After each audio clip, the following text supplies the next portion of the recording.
నమస్కారం G news కి స్వాగతం. నేను మీ ప్రియ. ముందుగా జీవన్ టీవీ ప్రేక్షకులకు శరన్నవరాత్రుల శుభాకాంక్షలు. సమస్యలు లేని సుందర శ్రీకాకుళం నిర్మాణమే ధ్యేయంగా అడుగులు వేస్తున్న స్థానిక ఎమ్మెల్యే గొండు శంకర్ మరో వినూత్న కార్యక్రమానికి శ్రీకారం చుడుతున్నారు. శ్రీకాకుళం నగరపాలక సంస్థ పరిధిలోని సమస్యల పరిష్కారానికి ప్రజలకు సదావకాశాన్ని కల్పిస్తున్నారు. ఈ మేరకు ప్రజల నుంచి నేరుగా ఆయన వినతులు స్వీకరించనున్నారు. కార్పొరేషన్ కార్యాలయం వేదికగా శుక్రవారం ఎమ్మెల్యే గొండు శంకర్ ప్రజా దర్బార్ కార్యక్రమాన్ని ప్రారంభించానన్నారు. నగరపాలక సంస్థ పరిధిలోని అన్ని విభాగాలకు సంబంధించిన సమస్యలపై ప్రజల నుంచి వినతులు స్వీకరించనున్నట్లు ఆయన తెలిపారు. ఇందుకుగాను డివిజన్ల వారీగా షెడ్యూల్ రూపొందించామని, వ్యక్తిగత సామాజిక సమస్యల ప్రజా దర్బార్లో తన దృష్టికి తీసుకురావాలని వివరించారు. ఆయా సమస్యల పరిష్కారానికి త్వరితగతిన చర్యలు తీసుకుంటామని అన్నారు. శుక్రవారం ఉదయం 9 గంటల నుంచి సాయంత్రం 5 గంటల వరకు వినతులు స్వీకరించడం జరుగుతుందని, నగరవాసులు ఈ కార్యక్రమాన్ని సద్వినియోగం చేసుకోవాలని ఎమ్మెల్యే గొండు శంకర్ కోరారు. తిరుపతి లడ్డూ పేరిట రాజకీయాలు చేయవద్దని కేంద్ర మాజీ మంత్రి కాంగ్రెస్ నాయకులు చింతా మోహన్ పేర్కొన్నారు. నగరంలోని హోటల్లో విలేకరుల సమావేశం గురువారం నిర్వహించారు. ప్రస్తుతం మంచి నెయ్యి కావాలంటే 1000 రూపాయలు ఖర్చవుతుందని, అందులో 53 కలిపారన్నది వాస్తవమన్నారు. కూటమి ప్రభుత్వం తిరుపతి లడ్డూలో జంతువులకు సంబంధించిన పదార్థాలు కలిపారని ప్రచారం చేయటం తగదన్నారు. తిరుమల వైభవం దిగజారడమే కాకుండా హిందువుల మనోభావాలను దెబ్బతీసినట్టవుతుందన్నారు. తప్పుడు ప్రచారాలు చేస్తున్న కూటమి ప్రభుత్వం నిరుద్యోగులకు 2 ఆవులను ఇస్తే పాలు నెయ్యి నాణ్యమైనవి అందిస్తారన్నారు. ఆ విధంగా ప్రభుత్వం దృష్టి పెట్టాలని చింతామోహన్ సూచించారు. గత ప్రభుత్వం శ్రీవారి దర్శనం టిక్కెట్లు అమ్ముకున్నట్లు తెలుస్తోందని, కల్తీ నెయ్యి చేసే పరిస్థితి లేదన్నారు. 300 రూపాయల దర్శనం టిక్కెట్లు 3000కు విక్రయించటం నిజమేనన్నారు. దానిపై విచారణ చేయాలే తప్ప తిరుమల లడ్డూ విశిష్టతను దిగజార్చవద్దని చింతామోహన్ పేర్కొన్నారు. 2024 ఎన్నికలు అయిపోగానే ఆంధ్రప్రదేశ్ 2004 20 సంవత్సరాల క్రితం నేను మా హైకమాండ్కు ఒక జాబు రాశాను. మీరు తీసుకునే ఈ నిర్ణయం వల్ల రాష్ట్రంలో ఈరోజు పరిస్థితులు వస్తాయని 20 సంవత్సరాల నాడే జాబు రాసి నేను మా హైకమాండ్కు చదివి వినిపించాను. నాకేం విచిత్రంగా లేదు ఈ రోజుది. ఆ రోజు 2004లో తీసుకున్న నిర్ణయం వల్ల రాష్ట్రం నష్టపోయింది. రాష్ట్రంలో ఆంధ్రప్రదేశ్ రాష్ట్రం విభజనకు కారకులు 2 కుటుంబాలు. ఒక కుటుంబం వచ్చి తెలంగాణలో ఉంది, రెండో కుటుంబం వచ్చి ఆంధ్రప్రదేశ్ రాష్ట్రంలో ఉంది. ఆంధ్రప్రదేశ్ గ్రామీణ వికాస్ బ్యాంక్ సేవలు సంతృప్తికరంగా ఉన్నాయని శ్రీకాకుళం శాసనసభ్యులు గొండు శంకర్ పేర్కొన్నారు.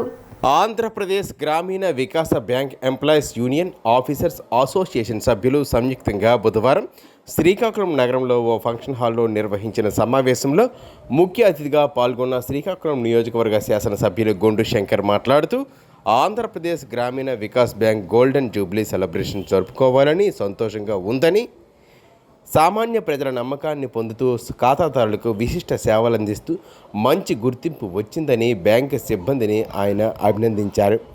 ఆంధ్రప్రదేశ్ గ్రామీణ వికాస్ బ్యాంకును నేషనల్ రూరల్ బ్యాంక్గా నామకరణం చేయాలనే ప్రతిపాదన సముచితమని పేర్కొన్నారు. బ్యాంక్ అధికారులు బ్యాంకు ద్వారా ప్రజలకు అందిస్తున్న సేవలను వివరించారు. ఈ కార్యక్రమంలో బ్యాంకు అధికారులు, సిబ్బంది తదితరులు పాల్గొన్నారు.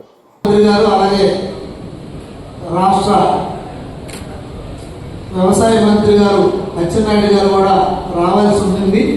కానీ అక్కడ పిఎం గారితో లైవ్ ప్రోగ్రామ్ బాగా డిలే అయిపోయినందువల్ల రాలేకపోయినప్పటికీ కూడా నాకు చెప్పారు.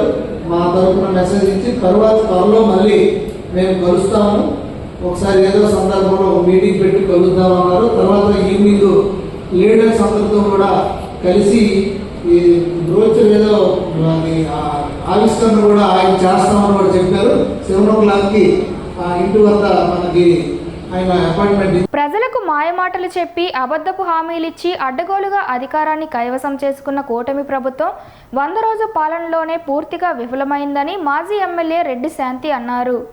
ఈ మేరకు ఆమె విలేకరులతో గురువారం మాట్లాడారు. కూటమి ప్రభుత్వం అధికారం చేపట్టిన కేవలం 3 నెలల్లో 22,000 కోట్లు అప్పు చేశారని, గత ప్రభుత్వంలో అభివృద్ధి లేదంటూ విష ప్రచారం చేస్తున్న కూటమి ప్రభుత్వం తమ 100 రోజుల పాలనలో ప్రజలకు చేసిన మేలు ఏమిటని ఆమె ప్రశ్నించారు.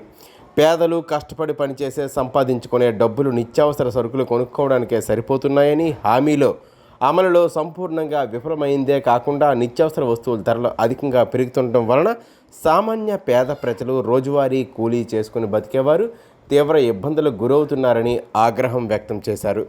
జగన్ ప్రభుత్వ హయాంలో పార్టీలకు అతీతంగా సేవలందించిన వాలంటీర్లు వ్యవస్థను విపక్ష నాయకులు గతంలో తప్పుపట్టి ఎన్నికలు వచ్చేసరికి అధికారం కోసం వారిని కొనసాగిస్తున్నామని చెప్పడమే కాకుండా 10,000 గౌరవ భృతి ఇస్తామని చెప్పి అధికారంలోకి వచ్చాక ఆ విషయాన్ని విస్మరించిందని అన్నారు. ప్రభుత్వ మద్యం దుకాణాల్లో పనిచేస్తున్న 15,000 మంది కార్మికులు ఉద్యోగాలను అర్ధాంతరంగా తొలగించడం దారుణమని అన్నారు. 100 రోజుల పాలన వైఫల్యాలను డైవర్ట్ చేయడానికి కలియుగ ప్రత్యక్ష దైవం శ్రీవారి లడ్డూపై అసత్య ఆరోపణలకు వెనుకాడలేదని దుయ్యబట్టారు.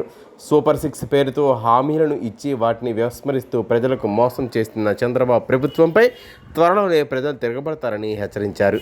వైసీపీ మళ్లీ అధికారంలోకి వచ్చి జగన్ సీట్లో ఉంటే రాష్ట్ర ప్రజలు ఆంధ్రాలో తమ సీట్లు వదిలి వేరే రాష్ట్రాలకు వెళ్లిపోయేవారని, రాష్ట్రం పేరు మార్చుకునే దుస్థితికి వచ్చేదని, 1,000 రూపాయలు పెంచిన పెన్షన్ ఇవ్వడానికే కూటమి ప్రభుత్వానికి, ముఖ్యమంత్రి నారా చంద్రబాబు నాయుడికి, కూటమి మంత్రివర్గానికి, ప్రజాప్రతినిధులకు నెల రోజుల సమయంలోనే అందించామని శ్రీకాకుళం నగర తెలుగుదేశం పార్టీ అధ్యక్షులు మాదరపు వెంకటేష్ అన్నారు.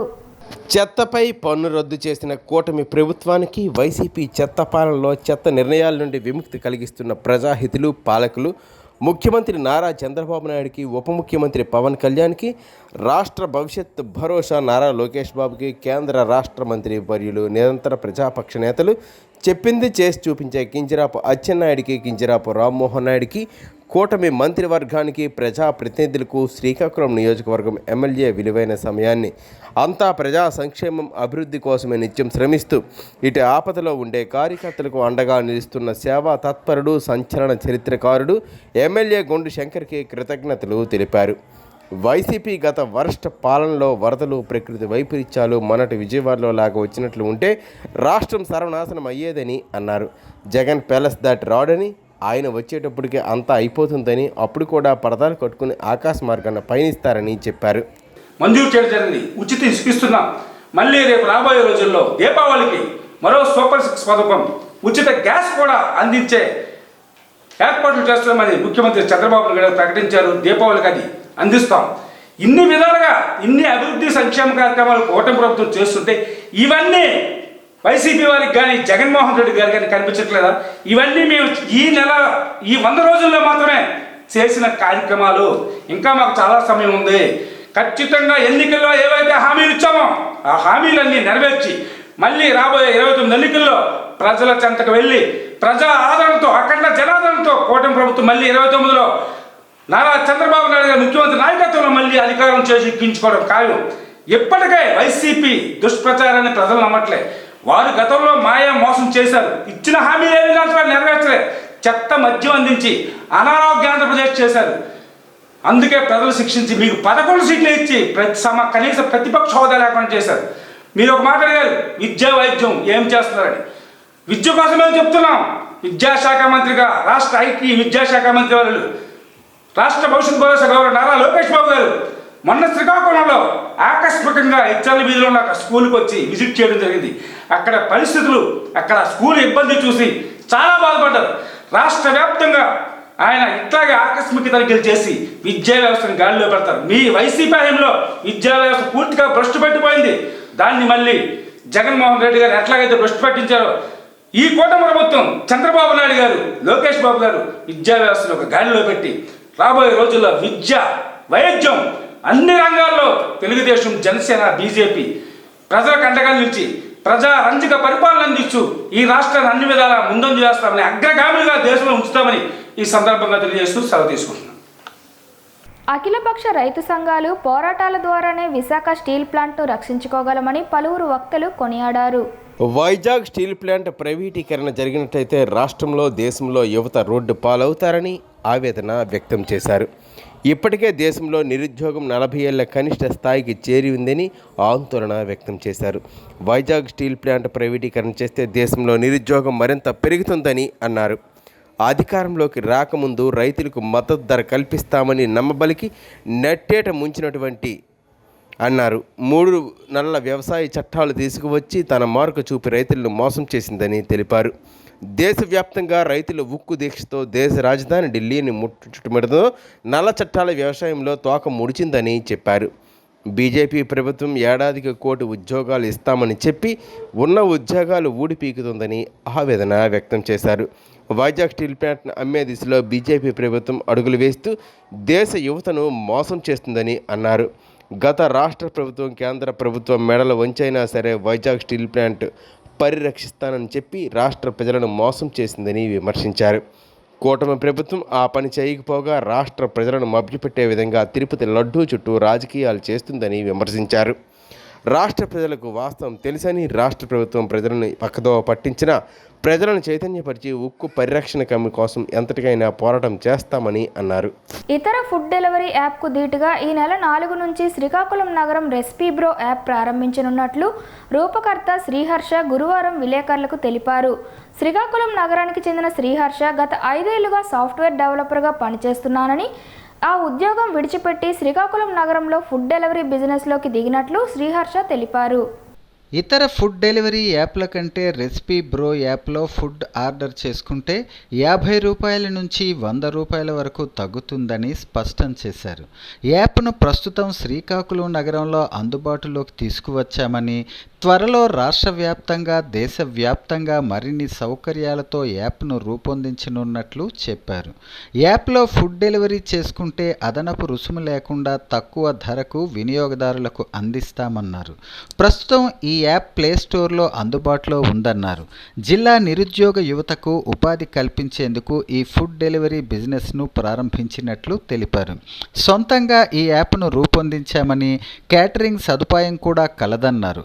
ఒక్క ఆండ్రాయిడ్ మొబైల్స్ మాత్రమే యాప్ అందుబాటులో ఉందన్నారు. అలాగే కొద్ది రోజుల్లో ఇదే యాప్లో ఇంటికి అవసరమైన సామాన్లు, ప్రయాణ రిజర్వేషన్ టిక్కెట్లు, ఇతర సౌకర్యాలు అందుబాటులోకి తీసుకురానున్నట్లు ఆయన చెప్పారు. జిల్లా వాసినని అందరూ తనను ఆదరించాలని కోరారు. హాయ్, ఈ recipe bro food delivery app అనేది ఒక యూనిక్ వే ఆఫ్ యాప్ అనమాట. ఇది only food delivery app. Food delivery chicken app ఇంకన్నీ, అంటే చికెన్ కానీ ఫుడ్ కానీ ఇంకన్నీ ఉంటాయి. ఫస్ట్ మేము లాంచింగ్ చేసింది ఓన్లీ శ్రీకాకుళం లాంచింగ్ చేసాం. తర్వాత ఇది అన్నీ అప్డేట్ అవుతూ వెళ్తుంది అనమాట. Vizag, Visakhapatnam, all over India update అవుతూ వెళ్తుంది. ఫస్ట్ మేము శ్రీకాకుళం ఎంచుకున్నాం అనమాట. ఈ ఫుడ్ యాప్ ఇక్కడ ఎలా జరుగుతుంది, ఇక్కడ మేము వీళ్ళు అదర్ యాప్స్ కంటే మేము ఇక్కడ ఎలా అంటే అదర్ యాప్స్ కంటే మేము ఆఫర్స్ కూడా ప్రొవైడ్ చేస్తాము విత్ లో కాస్ట్ అనమాట. అదర్ యాప్స్కి మాకు యాప్కి మీరు కంపారిజన్ చేసుకుంటే చాలా లో ప్రైజెస్ ఉంటాయి అనమాట. అంటే ఇప్పుడు సపోజ్ ఒక బిర్యానీ 350 to 400 రూపీస్ అక్కడ ఉంటే మా దాంట్లోకి వచ్చేసరికి మీరు కంపారిజన్ చేసుకోవచ్చు ఎంత ఉంటుంది, ఏ రేంజ్లో ఉంటుంది. అంటే ఏంటి 50 రూపీస్ 100 to 50 రూపీస్ డిఫరెన్స్ ఉంటుంది అనమాట అదర్ యాప్స్ టు మా యాప్స్ కంపారిజన్ చేసుకుంటే. మేము ఇక్కడ లాంచ్ చేసాం విత్ మీకు ఎఫెక్టబుల్ ప్రైజెస్లో మేము ఇక్కడ యాప్ అనేది లాంచ్ చేసామన్నమాట. చాలా మీరు ఆఫర్ రేపు నుంచి స్టార్ట్ అవుతుంది, అక్టోబర్ 4th నుంచి స్టార్ట్ అవుతుంది ఈ యాప్ అనేది. మీరు చేయండి. వార్తలు సమాప్తం. మళ్ళీ తర్వాతి బులెటిన్లో కలుసుకుందాం. నమస్కారం.